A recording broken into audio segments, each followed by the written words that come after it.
गोविन्दाय राधिकाय तदालये कृष्णाय कृष्णभक्ताय तद्भक्ताय नमो नमः। ओम नमो भगवते वासुदेवाय। ओम नमो भगवते वासुदेवाय। ओम नमो भगवते वासुदेवाय। ओम नमो भगवते वासुदेवाय। ओम नमो भगवते वासुदेवाय। नारायणं नमस्कृत्यं नरं चैव नरोत्तमं देवीं सरस्वतीं व्यासं ततो जयमुदीरयेत्। नष्टप्रायेषु भद्रेषु नित्यं भागवत सेवया भगवती उत्तमश्लोकिर्भक्तिर्भवती नैष्टिकी। कृष्णाय वासुदेवाय देवकी नंदनाय च नंदगोपकुमाराय गोविंदाय नमो नमः। जय श्री कृष्ण चैतन्य प्रभु नित्यानंद श्री अद्वैत गदाधर श्रीवासदि गौर भक्त वृंदा। हरे कृष्णा कृष्ण कृष्णा हरे हरे, हरे राम राम राम हरे हरे। प्रिय पंचशील भक्तवृंद, दामोदर देश भक्तवृंद, फेसबुक के भाग्यशाली भक्तों और हमारे यहाँ साक्षात सामने बैठे हुए देवकी नंदन प्रभु जी आए हैं। आप सबका श्रीमद् भागवत के अंतर्गत जो वंदना प्रार्थना स्तुतियाँ हैं उनका आप श्रवण करते आ रहे हैं। और हम 4 कुमार जो भगवान का अवतार है, सनक आदि कुमार, ब्रह्मा जी की प्रेरणा से वैकुंठ में भगवान के दर्शन के लिए 7वें दरवाजे के ऊपर जय विजय के द्वारा रोके गए, क्रोधित हो गए, कुपित हो गए, श्राप दे दिया। भगवान विष्णु साक्षात भागते हुए दरवाजे के ऊपर आ गए और उनका दर्शन किया और उनके चरणों में लगी हुई तुलसी और उसके ऊपर जो चंदन और केसर था उसके सौरभ से इनके ब्रह्म आनंद का जो एक अद्भुत सुख था वो तुच्छ लगने लगा। और भगवान के सुंदर रूप का लावण्य, भगवान का माधुर, भगवान का जो स्वरूप है उसको देखकर भक्ति से भरपूर मन हो गया और शरीर में रोमांच हो गया, आंखों में अश्रु। और फिर उन्होंने प्रार्थना की। ये प्रार्थना हम 46 श्लोक से पढ़ते आ रहे हैं। आज 50वां श्लोक 15वें अध्याय का पूरा करते हैं। और ये प्रार्थना सुन के फिर भगवान क्या कहते हैं और भगवान जो कहते हैं वो सुनकर पुनः ये कैसे प्रार्थना करते हैं। ये एक भगवान के अवतार, भगवान के दर्शन के लिए गए हैं। तो ये और ये 4 कुमार, पहले भी आपसे इस बात के ऊपर चर्चा हुई है। ये 4 कुमार एक तो भगवान के अवतार की श्रेणी में आते हैं 24 अवतारों में, ब्रह्मा जी के पुत्र। दूसरा, ये 4 कुमार भागवत संप्रदाय, वैष्णव संप्रदाय के प्रवर्तक हैं। इन्होंने भागवत सीधी अनंत शेष बलराम जी से सुनी है। सो ये वैष्णव संप्रदाय के आचार्य भी है, निम्बारक संप्रदाय जो कुमार संप्रदाय है। तो आप एक भागवत पुरुष की प्रार्थना भगवान की प्रति कैसी होनी चाहिए, ये इसका भाव लेकर हम आज 50वां श्लोक जो पूर्णाहुति का श्लोक है, 3 स्कंद के 15वें अध्याय का, उसमें 4 कुमार हाथ जोड़ के खड़े हैं, भगवान के सामने कह रहे हैं, प्रादुश्चक्रथ यदम इदम पुरोहोत रूपम तेनेश निवर्तिम अवापोर अलम दृश्य न तस्मा इदम भगवते नमः इति विधेम यो अनात्मनां दुर्दयो भगवान प्रतीतः। कर रहे हैं नमस्कार। क्या कह रहे हैं? नमः इति, नमः इदम, हम आपको नमस्कार करते हैं। प्रादुर्चक्रार्थ इदम, हम तो आपका ध्यान करना चाह रहे थे लेकिन आप साक्षात आपका दर्शन हो गया। प्रादुर्चक्र थे कि मतलब आप प्रकट हो गए, दरवाजे के ऊपर दर्शन दे दिया। वैसे पुरोहित, आप पुरोहित का मतलब है भक्तों के द्वारा पूजनीय है। भक्त आपके नाम लेते हैं, गोविंद, गोपाल, दामोदर। ये पुरोहित की, ये जो पुरोहित यहाँ शब्द है, इसकी परिभाषा है। भक्तों के द्वारा जो आपके नाम लिए जाते हैं, वो नाम के रूप में आपको उनके सामने दर्शन होते हैं। लेकिन यहाँ तो साक्षात आपका दर्शन हो रहा है। तेन निवृत्तम, हम संतुष्ट हो गए। इससे हम तो संतुष्ट हो गए, परिसंतुष्ट हो गए। अब आप तो अलम दृश्यो न, क्या हमारा सौभाग्य है, ऐसा सुंदर आपका दर्शन हो गया। हमने ये सोचा भी नहीं था। और तस्मा इदम भगवते, इसलिए भगवान हम आपको नमस्कार करते हैं और हम आपके चरणों में प्रणाम करते हैं। फिर कहते हैं, सावधान करते हैं, कहते हैं यो अनात्मानम दुर्दयो भगवान प्रतीत। भगवान जो अनात्मा नाम है, जिनके हृदय में आपकी भक्ति नहीं है, सेवा का भाव नहीं है, उनको ये दर्शन संभव नहीं। ये तो किसी वैष्णव की कृपा से होता है, हमारे पिता ब्रह्मा जी की कृपा। और वो आपके हैं महान भक्त। आज आपने हमको ये दर्शन दिया, ये आपकी अहेतुकी कृपा है। श्रील प्रभुपाद जी लिखते हैं, हे भगवान, हम आपको सादर आदर पूर्वक प्रणाम करते हैं इस आपके अद्भुत रूप को, वो जो आपने कृपा करके हमारे को दर्शन दिया है। ये आपका जो दिव्य रूप है, ये जो दुर्भाग्य वाले हैं उनको दर्शन नहीं होता है, जिनकी बुद्धि कम है, जिनमें भक्ति नहीं है, सेवा का भाव नहीं है। परंतु आपके दर्शन को कर कर हमारा मन संतुष्ट हो गया, आंखें तृप्त हो गई और मन संतुष्ट हो गया। चक्रवर्ती पाद लिखते हैं, हे भगवान, भक्त ही केवल आपके नाम का उच्चारण करके आपका आवाहन करते हैं, हे गोविंद, हे गोपाल, हे कृष्ण। हमारी आंखें आज तो आंखों का उत्सव हो गया, आज हमारे नैनों का उत्सव हो गया कि हम साक्षात आपके इस सच्चिदानंद स्वरूप का दर्शन करके धन्य हो गए। इसलिए बार बार हम आपके चरणों में सादर आदर पूर्वक प्रणाम करते हैं। आपका ये रूप भगवान जो सेवा नहीं करते हैं उनके लिए सुलभ नहीं है, ऐसा प्रतीत हो रहा है। चक्रवर्ती पाद का बहुत बड़ा तात्पर्य है इसके ऊपर और बड़ा महत्वपूर्ण है। कहते हैं, हम पहले अप्रत्यक्ष रूप से आपकी प्रार्थना करते थे। साक्षात तो हमारे को कोई आपका दर्शन था नहीं, अप्रत्यक्ष रूप से प्रार्थना करते थे। क्या करते थे? श्रवण करते थे, कीर्तन करते थे, स्मरण करते थे। परंतु आज तो साक्षात अमृत आपके दर्शन से, और लिखा है,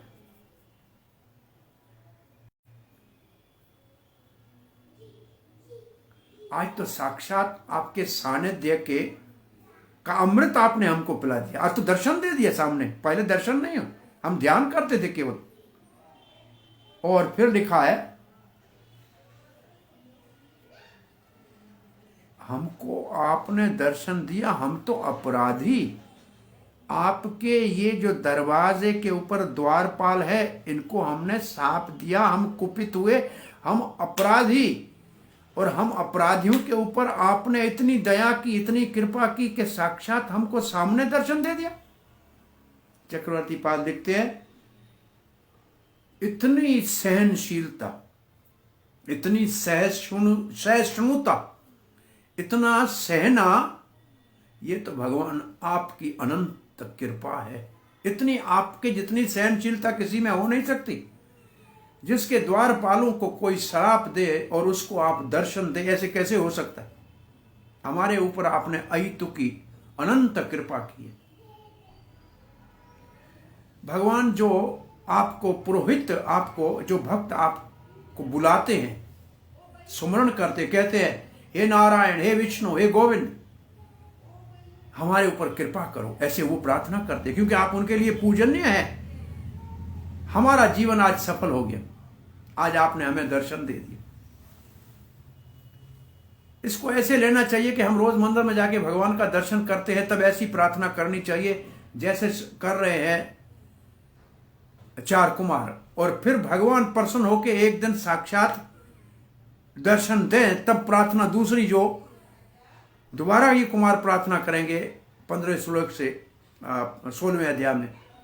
तो ये भगवान के दर्शन के लिए कहते हैं, हमारे ऊपर कृपा कीजिए, कहते हैं सब लोग, हमारा जीवन सफल हो गया, आपने अपने आप हमारे सामने, आप अपने आप हमारे सामने प्रकट हो गए, आपने हमें दर्शन दिया। ये तो उन भक्तों की कृपा है जो आपको ना, उन भक्तों को आप ऐसा दर्शन देते हैं जो निरंतर आपका स्मरण करते हैं। भक्तों के ऊपर है, भक्तों की कृपा से हमारे ऊपर भी कृपा हुई।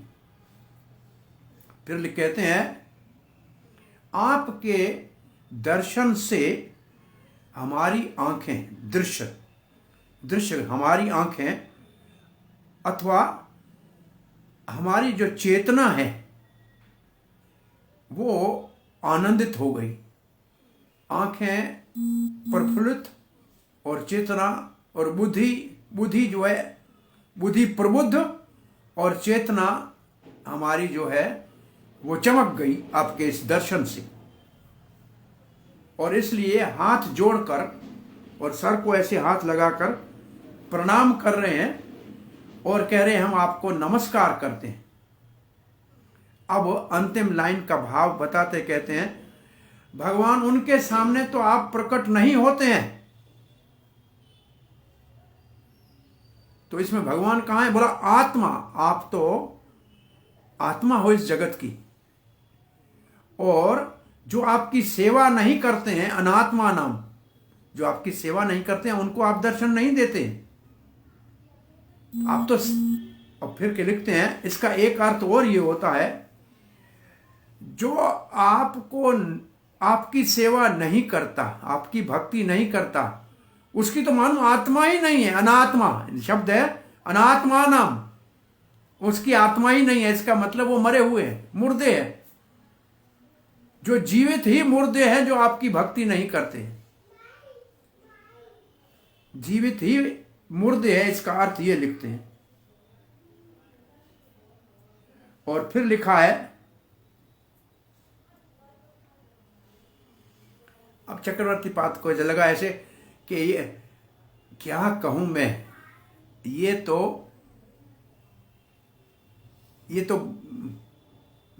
मिट्टी के समान, ये तो उल्लू की तरह अंधे हैं जिनको दिन में सूर्य दिखाई नहीं देता। सूर्य रोज उगता है, भगवान आप नित्य सबके ऊपर कृपा करते हैं, लेकिन ऐसे अनात्मान जो आपके सेवा में नहीं लगते, आपकी भक्ति नहीं करते, वो उल्लू की तरह प्रकाश होते हुए भी अंधकार में रहते हैं। वो प्रकाश होते हुए भी अंधकार में रहते हैं। और फिर कुमार कहते, कुमार कौन है? चक्रवर्ती बात लिखते हैं, कुमार तो ब्रह्म साक्षात्कार की मूर्तिमान रूप है। ब्रह्म आनंद में तो पहले से ही प्रतिष्ठित थे। वो ब्रह्म आनंद के शिखर के महात्मा थे, चूड़ामणि थे ब्रह्म आनंद के, साक्षात जो है चूड़ामणि शिखर थे ब्रह्मानंद में।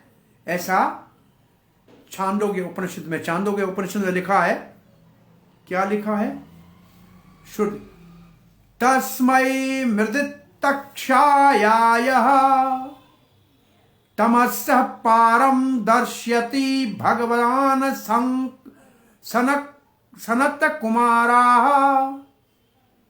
सनत कुमार को प्रणाम करते हैं। भगवान शब्द लिखा है। वो अज्ञानता से परे साक्षात ब्रह्म का जिन्होंने अनुभूति की है, ये उनकी महिमा उपनिषदों में गाई गई है।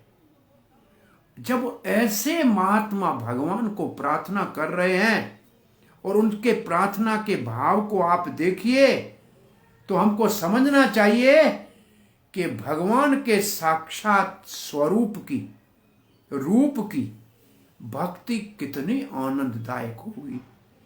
जहां ब्रह्म साक्षात्कार के कोटि के महात्मा, चोटी के महात्मा भगवान की महिमा गा रहे हैं। ऐसे अद्वैत शिखर ब्रह्म आनंद की चोटी के ऊपर पहुंचा हुआ उनका ये तो भगवान श्री चैतन्य महाप्रभु के समय समकालीन ही समझे जाना चाहिए। प्रकाश आनंद सरस्वती न तो चैतन्य महाप्रभु से प्रभावित होकर वैष्णव हो गए।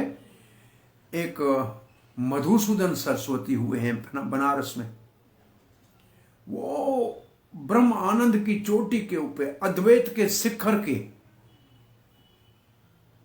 चूड़ामणि थे, लेकिन ब्रज में जब आए और कृष्ण के मधुर और सुंदर स्वरूप से प्रभावित हो गए तो उन्होंने लिखा है, वंशी विभूषित करानुभा, जिसके हाथ में बंसी है, जिसके मुख में लाल होंठ है, ऐसे भगवान श्री कृष्ण के अतिरिक्त और कोई तत्व हूं मैं जानता ही नहीं हूं। और फिर कहते हैं, मैं अद्वैत शिखर की चोटी का महात्मा, इस गोपियों के लंपट ने मेरे को वहां से घसीट कर वृंदावन की गलियों में भटकने के ऊपर मजबूर कर दिया। वो भगवान शंकर से कृपा मांग कर आए थे और यहां एक बार नहीं दूसरी बार में भगवान का ऐसा कोई साक्षात्कार हुआ जैसे इन कुमारों को हुआ। और मधुसूदन की भगवत गीता के ऊपर टीका के ऊपर चक्रवर्ती बात कहीं उनका भाव वो उनका स्मरण करते हैं। तो ये श्लोक पूरा मेरे को याद नहीं है लेकिन बहुत अच्छा है। वंशी विभूषित करानुभात पीतांबराधरात, बहुत अच्छा है, अद्भुत श्लोक है मधुसूदन सरस्वती जी। तो कहते जब इतने भगवान की संज्ञा उपनिषदों में जिनको दी गई है और जो ब्रह्म साक्षात्कार के चूड़ामणि हैं उनके मुख से भगवान की ऐसी महिमा सुनने के बाद ये समझना चाहिए कि भगवान की साक्षात स्वरूप की उपासना और वो भी भक्ति के मार्ग से अति उत्तम है। और फिर आगे लिखते हैं, इसका अर्थ है कि भगवान का नाम रूप गुण लीला ये जितने भी हैं ये सब आध्यात्मिक है, ये सब आध्यात्मिक है, इनका अपना आध्यात्मिक स्वरूप है। भगवान का धाम भी आध्यात्मिक स्वरूप है। लीला तो भगवान की स्वरूप की लीला होगी, ब्रह्म की क्या लीला होगी? ब्रह्म कहां लीला करेगा? तो लीला भी, धाम भी, नाम भी, गुण भी ये भगवान के रूप के होते हैं। इसलिए ये समझना चाहिए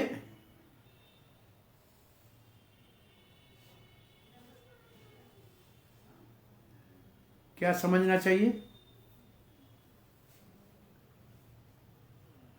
ऐसे नहीं होते तो भक्ति कैसे सफल होती? भक्ति में तो भगवान का साक्षात्कार साक्षात होता है। तो इसलिए कपिल जी ने इनके विषय में कहा है निर्गुण है, इसमें कोई भौतिक तीनों प्रभुगुणों का प्रभाव नहीं है। तब ये बहुत सुंदर श्लोक का है, भारत तात्पर्य में ये लिखा है, मुक्तानामपि भक्तिर्हि नित्य आनंद स्वरूपिणी। भक्ति जो है वो मुक्त लोगों के लिए, जो मुक्त हो चुके हैं उनको आनंद देती है। मुक्तानामपि भक्ति ही नित्य आनंद स्वरूपिणी।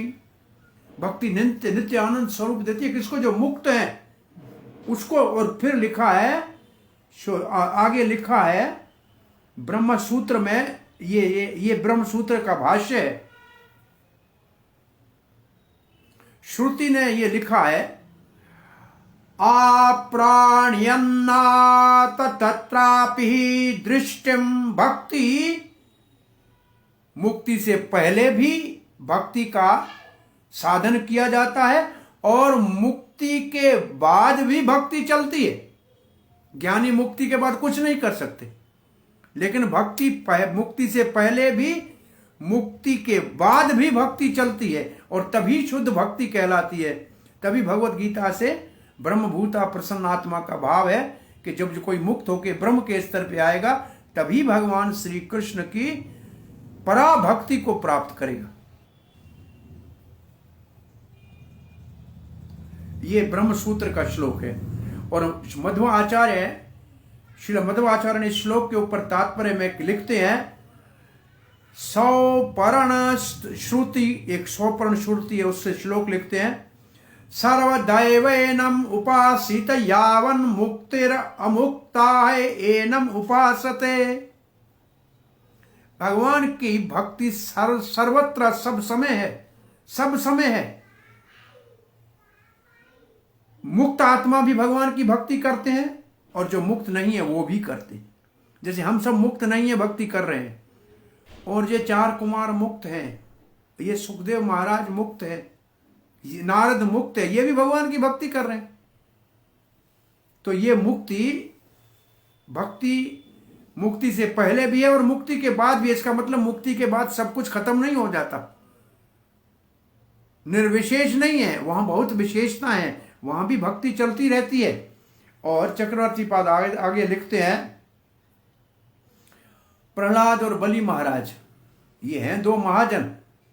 विष्णु पुराण में ऐसे लिखा है, पाताले कस्य न प्रीतिर विमुक्तस्यापि जायते। नीचे के जो लोग हैं वहां कोई मुक्त भी हो तो भी भक्ति का भाव उत्पन्न नहीं होता। और इस धरती के ऊपर कितना हमारा सौभाग्य है कि ये भक्ति हमको सुलभ प्राप्त होती है। और इसके उपरांत ये अध्याय पूरा होता है और जो 16वां अध्याय शुरू होता है उसमें ब्रह्मा जी कह रहे हैं, कथा ब्रह्मा जी कर रहे हैं। ब्रह्मा जी कह रहे हैं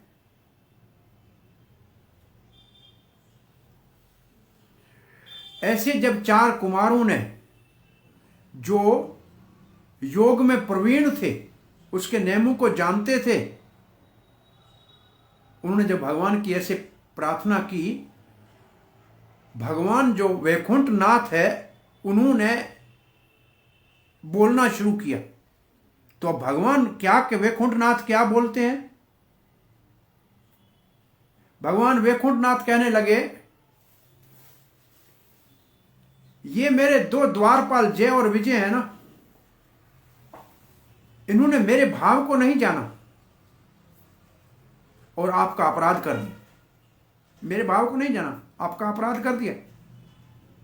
आपने जो इनको दंड दिया है ना, अच्छा किया है।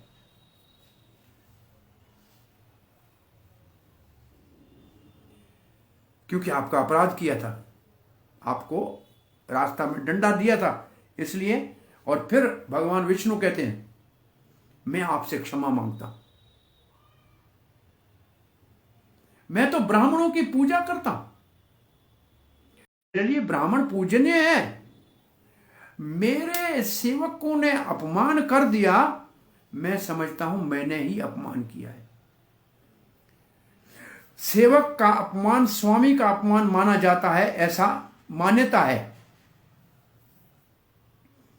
स्वामी के नाम में सेवक अगर अपराध करे तो स्वामी की निंदा होती है। ये हमको समझना चाहिए। कृष्ण भावना के भक्त अगर कहीं कोई त्रुटि करते हैं तो श्रील प्रभुपाद का नाम के ऊपर जो है लोग कहेंगे कि ऐसा कौन था जिन्होंने ये शिक्षा दी है। गुरुजनों के नाम पे जो है लोग उंगली उठाएंगे, इसलिए सावधान होके, ये भगवान शिक्षा दे रहे हैं। और कहते हैं, भगवान कह रहे हैं, वो जो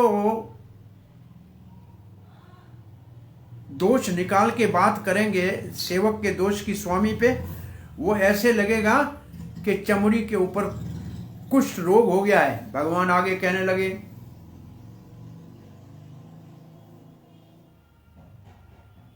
ब्राह्मण आप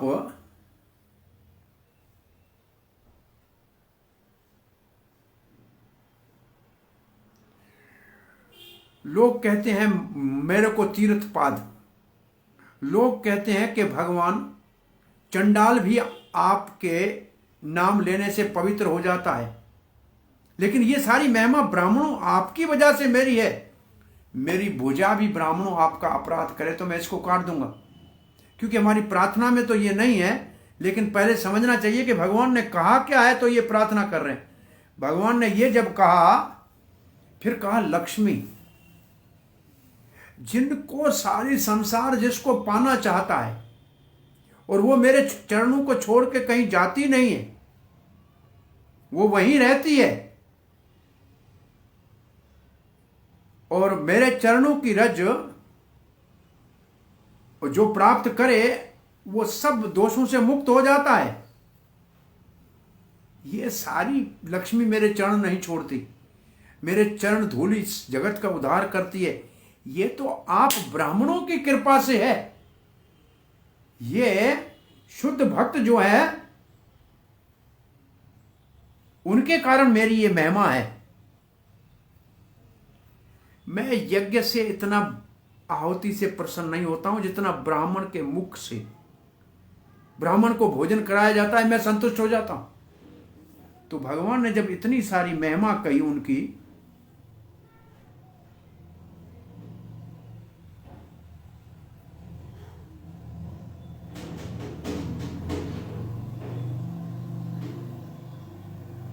तो ब्राह्मणों की ये जब महिमा की, तब चारों कुमार आश्चर्यचकित होकर भगवान की ओर देखने लगे।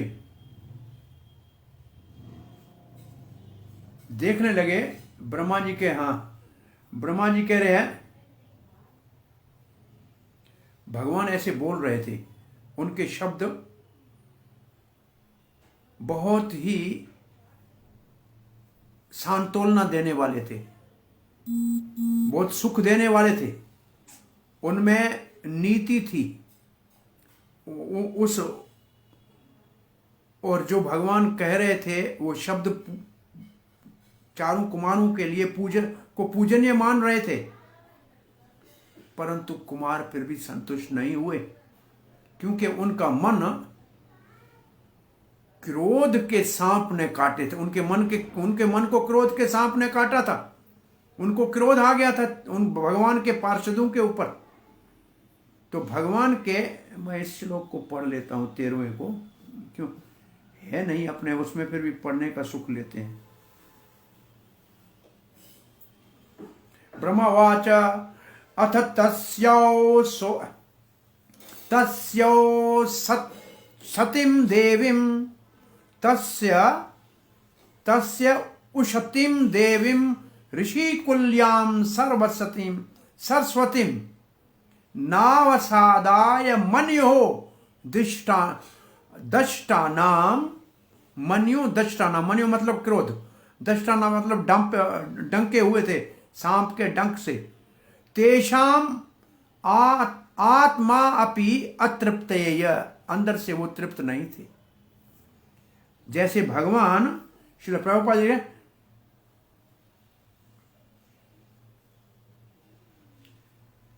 चार कुमार क्रोध रूपी सांप से डसे हुए थे। क्रोध रूपी सांप ने उनको मानो डसा है। उनकी अंतरात्मा संतुष्ट नहीं थी भगवान के इतने मधुर और प्रबुद्ध करने वाले प्रवचन से भी। वो तो भगवान के वचन कैसे थे, सरस्वती थी साक्षात, फिर भी संतुष्ट नहीं हुए कुमार। अंदर में उनको खेद था कि ये भगवान जो कह रहे हैं। ब्रह्मा जी के इस बात के बाद कुमार सोच रहे हैं चारों,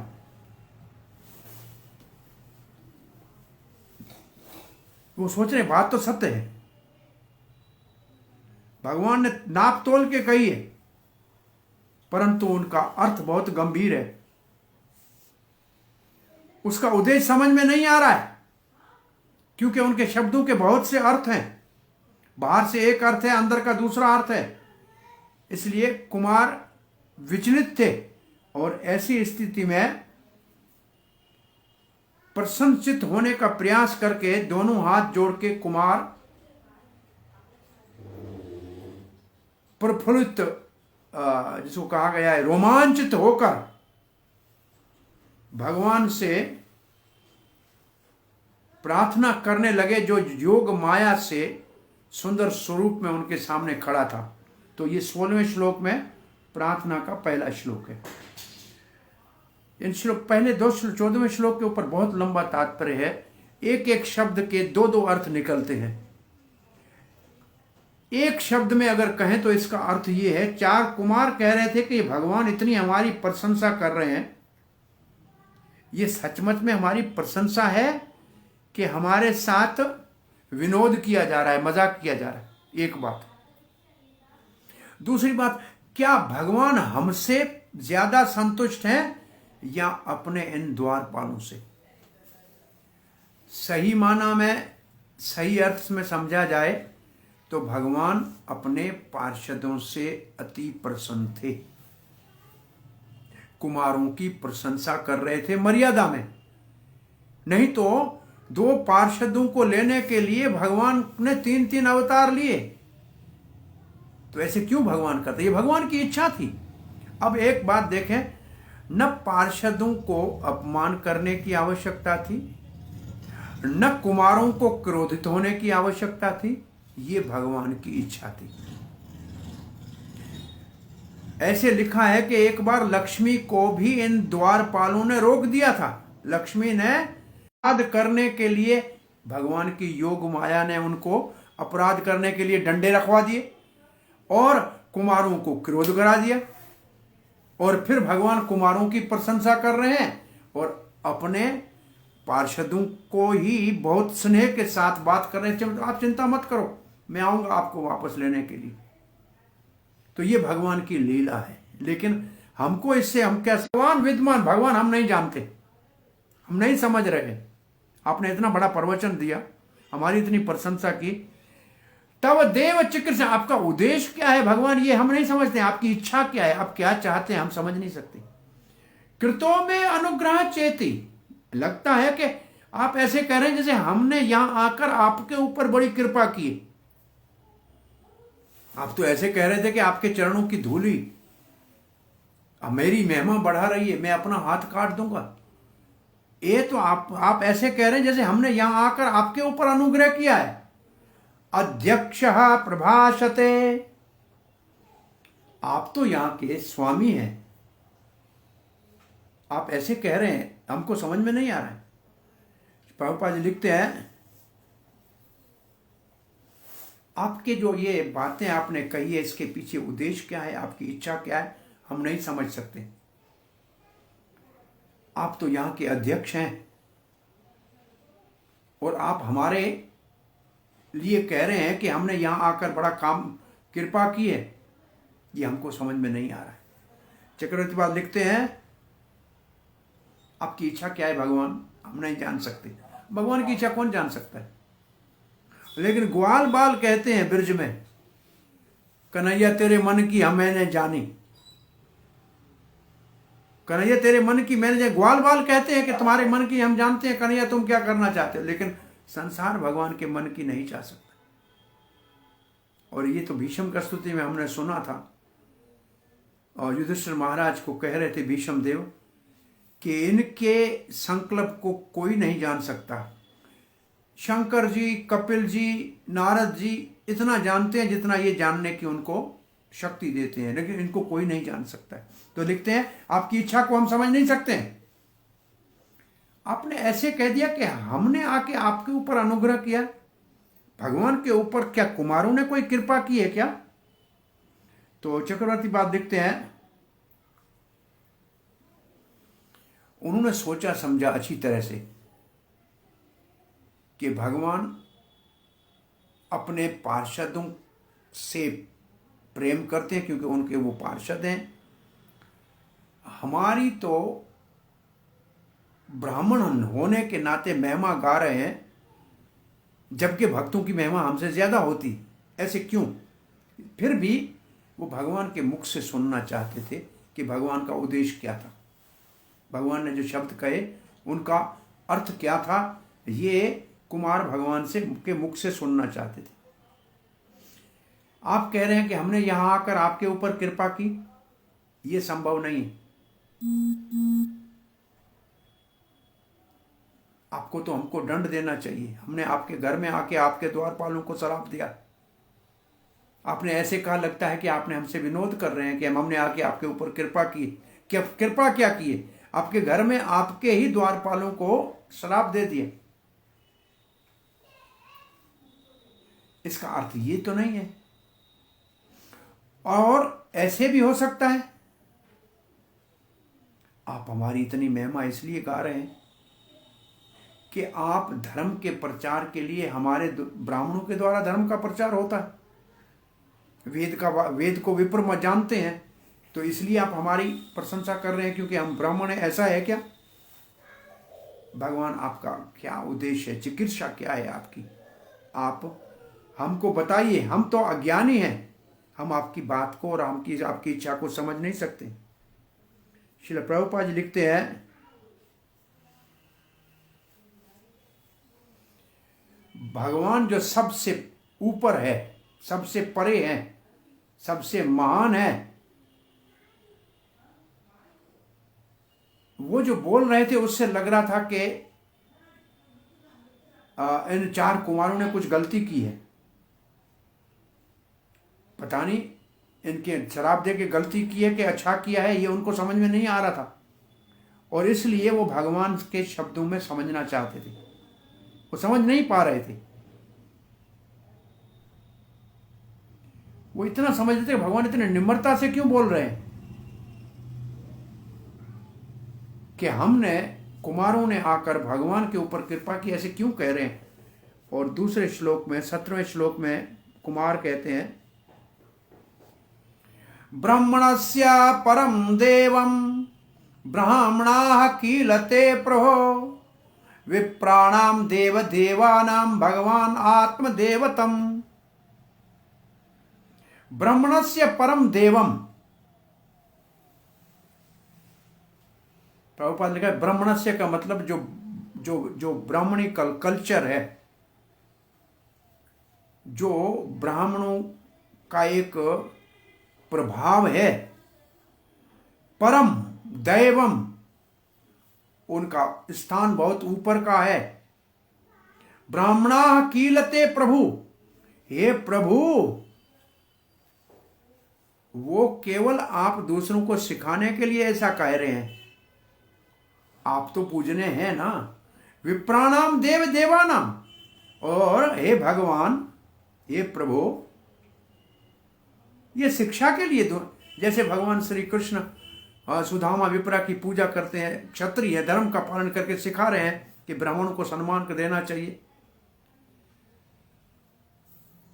और जहां नृग को कुएं से निकाला भगवान ने, तब अपने पुत्रों को भगवान कह रहे हैं, ब्राह्मणों की संपत्ति लेने वाला गिरगट बना है जेको नृग। कोटि कोटि, इतने नर्ग ने गाय का दान किया जितने धरती के दाने कोई धूली के गिन सकता है, तारे गिन सकता है, लेकिन गाय कितनी दान दी गिनना मुश्किल है। परंतु एक गाय ब्राह्मण के पास चली गई, वापस आ गई, और ब्राह्मण ने और निर्णय करने में देर हो गई और नृग को गिरगट बनना पड़ा। इसलिए ब्राह्मण की संपत्ति के ऊपर कभी किसी को आक्रमण करना नहीं चाहिए, अत्याचार ब्राह्मण के ऊपर नहीं करना चाहिए। तो यहां ब्राह्मणों के लिए लिखा है, विप्राणाम देव देवानाम, ब्राह्मण तो देवताओं के लिए भी पूजनीय है, भगवान आत्मदेवतम। परंतु आप तो भगवान स्वयं ही सबके लिए पूजनीय हैं, फिर आप क्यों कहते हैं कि हम ब्राह्मण जो आए आपके ऊपर कृपा की। तो श्रील प्रभुपाद लिखते हैं,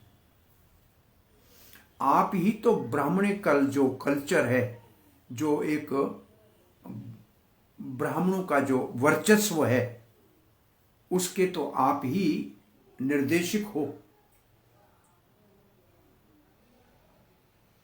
आप ब्राह्मणों को इतना सम्मान दे रहे हो सामान्य लोगों को शिक्षा देने के लिए। आप ही परम पूजनीय मूर्तिमान स्वरूप हो भगवान, केवल देवताओं के लिए नहीं, ब्राह्मणों के लिए भी। आप देव देव केवल नहीं है, विप्रों के लिए भी आप ही पूजनीय हैं। तो ये 4 कुमार कह रहे हैं, चक्रवर्ती पाद लिखते हैं, ब्राह्मण इतने बड़े महान हैं क्योंकि आप ब्राह्मणों से प्रेम करते हैं, आप उनको सम्मान देते हैं, आप ही ब्राह्मणों के आराध्य देव हैं। देवता आपकी पूजा करते हैं, तो ब्राह्मण को भी आराध्य देव आप ही है। इस श्लोक में 4 कुमार कहते हैं कि भगवान आपके वचनों को जैसे हैं वैसे समझना बहुत मुश्किल है। ये तो हम जानते हैं कि आप ब्राह्मणों से प्रेम प्रेम करते हैं, ब्राह्मणो देवाय गो हिताय ब्राह्मण हिताय, ये तो जानते हैं हम कि ब्राह्मणों से आप बहुत स्नेह करते हैं।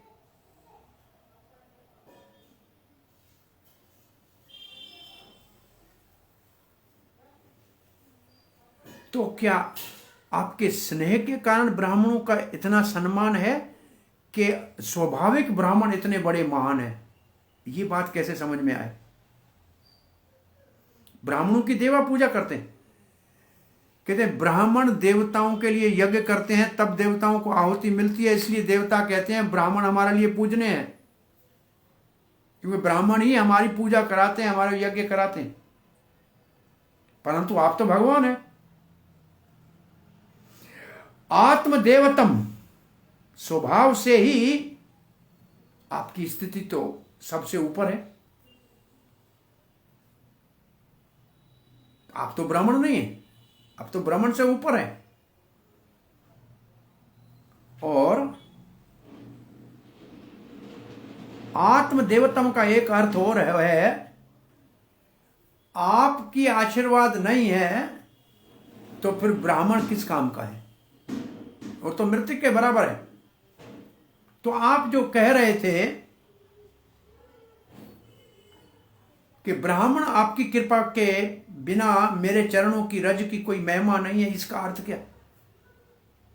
ये शब्द हमें समझ में नहीं आया। श्रील प्रभुपाद लिखते हैं, ब्रह्म संहिता में लिखा है, ब्रह्म संहिता में ईश्वर परम कृष्ण भगवान सर्व कारण कारणम है। तो भगवान देवताओं का भी आदि कारण है, और उनमें भी महान देवता ब्रह्मा और शंकर है। तो ये सभी तो भगवान विष्णु की पूजा करते हैं।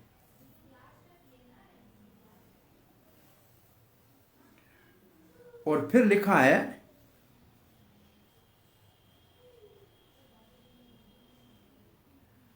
भगवान सबसे पूजनीय है, फिर भी भगवान ब्राह्मणों से स्नेह करते हैं।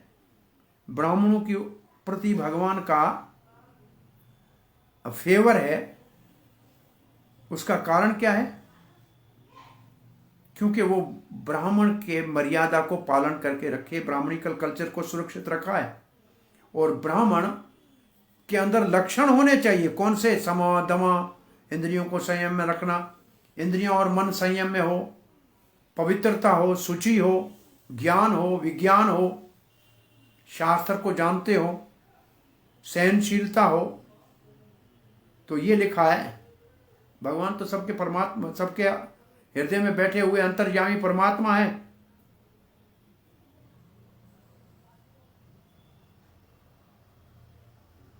तो भगवान सब तो ये कहते हैं कि आप हमारा इतने मान क्यों बढ़ा रहे हो, आप ही तो सबके पूजनीय हो।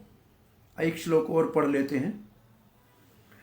तत्वतः सनातनो धर्मो रक्षति तनुभिस्तव, धर्मस्य परमो गुह्यो निर्विकारो भवान् मतः। त्वतः सनातनो धर्मो, आप ही तो सनातन धर्म के स्थापित और रक्षक हैं, और सनातन धर्म है भगवान की भक्ति। रक्षति, रक्षत, तनोभिस्तव, तनोभिस का मतलब आप अवतार लेकर उनकी रक्षा करते हैं। यदा यदादि धर्मस्य, धर्म की रक्षा के लिए ही तो आप अवतार कर लेते हैं सनातन धर्म के। धर्मस्य परमो गुह्यो, और धर्म वैसे सामान्य रूप से समझना बहुत रहस्य वाला है, बहुत गुह्यतम है। निर्विकारो, आप में तो कोई विकार है नहीं, आप जो धर्म देते हैं उसमें भी कोई विकार नहीं है, वो तो सदा रहने वाला सनातन है। भगवान, भगवान आप, मतः, हमारा तो ये विचार है। तो कुमार अपना विचार दे रहे हैं, आप ही सनातन धर्म के देने वाले और रक्षक हो। बहुत से नाना अवतार लेके उसकी रक्षा करते हो, स्थापना करते हो। आपने ही धर्म की रक्षा की है। वैसे कहते हैं भगवान रामो विग्रहवान धर्मः, साक्षात भगवान धर्म का स्वरूप ही है और अपने स्वरूप से धर्म की रक्षा करते हैं।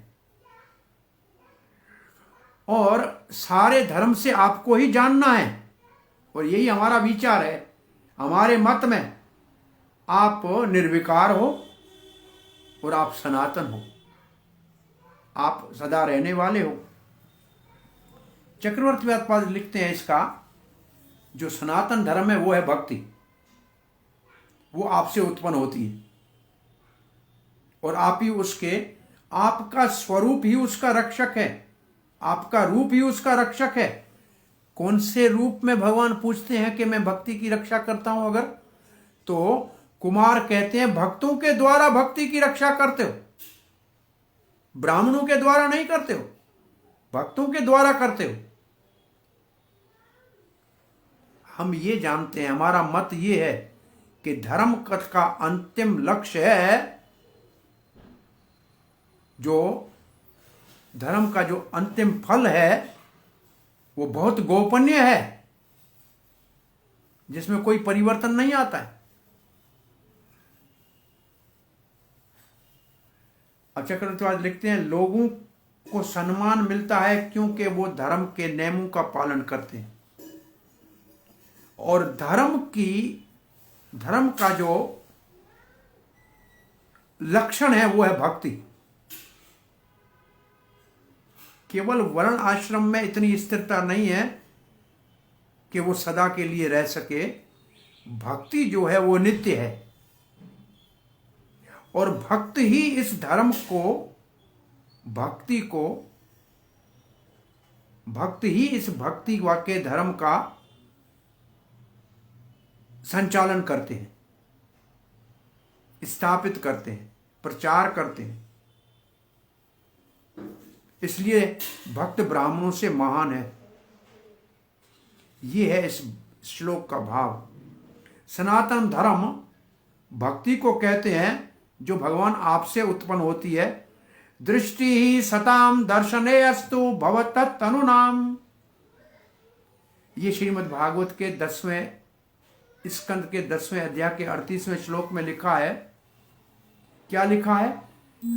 हमारी आंखों से वैष्णव का दर्शन हो, क्योंकि वैष्णव आपसे अभिन्न है। तो भगवान आपके भक्त आपसे अलग नहीं है, वही आपके सनातन धर्म भक्ति की स्थापना करते हैं, प्रचार करते हैं। तो धर्म की रक्षा आप भक्तों के द्वारा भक्ति, धर्म का अर्थ भक्ति, और उसकी रक्षा आप करते हैं भक्तों के द्वारा, क्योंकि वो सर्वत्र भक्ति में लगे रहते और भक्ति का प्रचार करते रहते। आप ही तो लिखा चक्रवर्ती कहते हैं, आप ही तो धर्म का परम फल है, अंतिम फल। तो धर्म क्यों, धर्म का पालन करें क्यों? आपको प्राप्त करने के लिए। तो धर्म का अंतिम फल है आपकी प्राप्ति। तो फिर ऐसी, अगर ये धर्म का अंतिम फल है आपकी प्राप्ति, तो फिर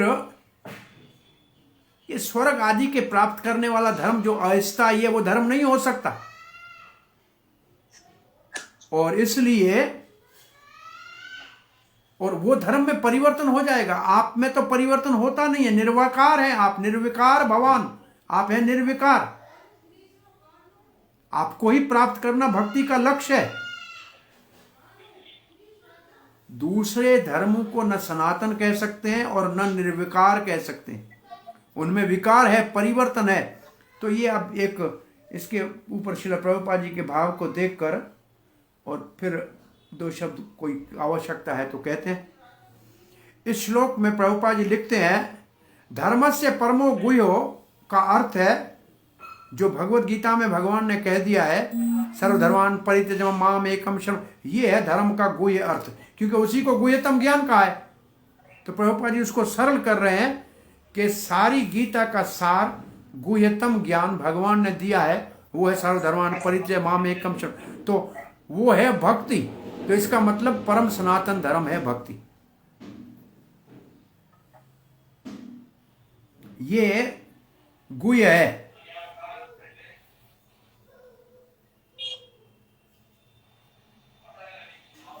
अब प्रभुपाद कहते हैं कोई कृष्ण भावना के नियमों का पालन करे तो उनको कोई कठोर धर्म के नियमों के पालन करने की कोई आवश्यकता नहीं है। उसमें अपना अपना समय न व्यर्थ में गंवाए, बड़े बड़े यज्ञ पूजा या एक पढ़ने में टाइम न, उस सिर्फ हरे कृष्णा जपे और भगवान को प्राप्त करे। ये सबसे उत्तम और सबसे श्रेष्ठ और सबसे गुह्यतम धर्म है। और यहां 4 कुमार इस बात की पुष्टि कर रहे हैं। अब प्रभुपाद जी प्रचार की दृष्टि कहते हैं धर्म का उद्देश्य देवता के लोक को प्राप्त करना या देवता की पूजा करना नहीं। ये तो मूर्खों ने ऐसा कम बुद्धि वालों ने चारों ओर से इस तरीके से पूजा से लोगों को लुभाने के लिए काम चला रखा है। परंतु भागवत भगवत गीता से हमें पता लगता है, ये जानकारी मिलती है कि ये परम लक्ष्य नहीं है। परम लक्ष्य तो है वैकुंठ। कुछ लोग तो ऐसे चारों ओर से मत अपना चलाते हैं, किसी की भी पूजा करो एक जगह जाओगे। ये तो भगवत गीता नहीं मानती है। देवता की पूजा करोगे देवलोक में जाओगे, पितृ की पूजा करोगे पितृलोक में जाओगे, भगवान की भक्ति करेंगे भगवत लोक में जाएंगे। तो फिर कैसे? तो सनातन धर्म क्या है? तो यहां प्रभुपाद जी लिखते हैं भगवान सनातन है, उनके सेवक सनातन है और उनका धाम सनातन है। इसी को सनातन धर्म कहते हैं। और ये है भक्ति। इसलिए ये अस्थायी नहीं है, ये नित्य है, शाश्वत है।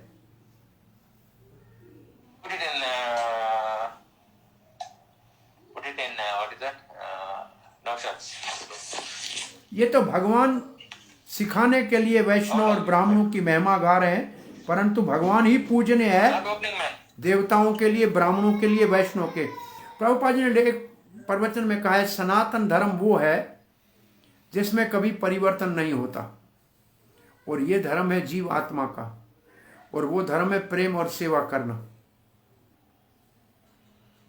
और प्रभुपाद जी लिखते हैं धर्म की परिभाषा ये जिसके ऊपर कोई चीज टिकी हुई हो, वो चीज निकालो तो धर्म नहीं रहेगा। कोई कहे कि मैं आज पहले हिंदू था, अब मैं ईसाई हो गया हूं, फिर मैं मुसलमान हो गया हूं, तो ये धर्म नहीं है। धर्म जब बदलता ही नहीं, उसमें विकार होता ही नहीं है, वो धर्म हुआ जिसमें विकार नहीं होता है। सनातन धर्म में विकार नहीं होता है। तो धर्म है प्रेम और सेवा करना। और वो प्रेम और सेवा किसकी करना? जो सनातन पुरुष है। और उसकी सेवा किस मार्ग से करनी है? सनातन मार्ग से। और सनातन मार्ग है भक्ति का, जो मुक्ति से पहले भी और मुक्ति के बाद भी। तो सनातन मार्ग भक्ति से सनातन पुरुष श्री कृष्ण की जो परम सत्य है, भक्ति के द्वारा जो सनातन धर्म की परिभाषा है, यही सनातन धर्म का अर्थ है। लोग इसका कुछ भी अर्थ निकालें, वैदिक धर्म सनातन, लेकिन सनातन अब देखो, कोई चाहे ईसाई हो, चाहे मुसलमान हो, चाहे हिंदू हो, चाहे सिख हो, लेकिन सेवा सभी करते हैं, प्रेम सभी करते हैं। ये प्रेम और सेवा किसी से निकालोगे तो फिर वो जीव ही नहीं रहेगा। प्रभुपाद कहते हैं चिड़िया भी सेवा करती है, अपने बच्चे के लिए घोंसले में दाना लाती, गाय अपने बछड़े को चाटती है, तो पशु भी सेवा करते हैं, क्योंकि ये धर्म तो आत्मा का है। तो सब जीवों को सेवा और प्रेम करना है, और सब कर ही रहे हैं। कोई देश से कर रहा है, कोई पुत्र से कर रहा है, कोई धन से कर रहा है, लेकिन सनातन धर्म तो वो है जो सदा रहने वाला हो। ये तो न तो देश की सीमाएं सदा एक जैसी रहती हैं, और न ही पिता पुत्र सदा रहते हैं। सदा रहता है एक भगवान, और सदा उनके साथ संबंध स्थापन करने का धर्म है सनातन धर्म है भक्ति। ये आज हमने 18वें श्लोक तक पढ़ा। भगवान श्री कृष्ण कृपा करेंगे तो कल 19वें श्लोक से आगे पढ़ेंगे। हरे कृष्ण। कोई प्रश्न जिज्ञासा है तो बोलिए।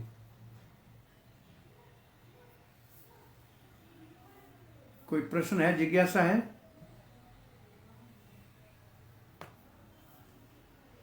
हरे कृष्णा।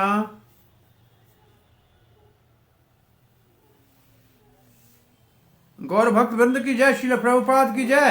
कोई जिज्ञासा